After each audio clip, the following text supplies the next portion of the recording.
Assalomu alaykum, hurmatli kuzatuvchilar. Biz Toshkent Kazan, Navro'jni Chili, Nijikams yo'nalishlari bo'yicha Toshkent avtovokzalidan Primoy reyslar qatnovi yo'lga qo'yildi. Soatimiz 8:00 da seshanba, juma kunlariga xuddi shunday reyslarimiz jo'nab ketadi. Undan tashqari Toshkent, Moskva, Chukotkar, Nijniy Novgorod yo'nalishlari bo'yicha ham dushanba, seshanba, payshanba, juma kunlari xuddi mana shu yerdan Moskva shahrining Kotelniki metrosigacha avtobuslarimiz qatnovi yo'lga qo'yilgan.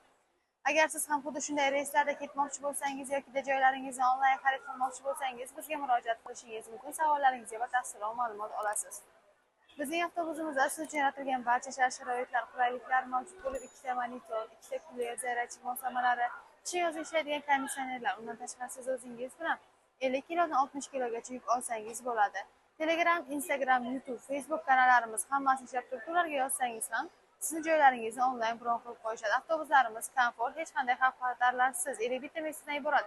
Hech qanaqa ortiqcha odamlarsiz manzilingizga 2-3 sutkada yetib olishingiz mumkin. Keyingi efirlarda ko'rishguncha, xayr, salomat bo'ling.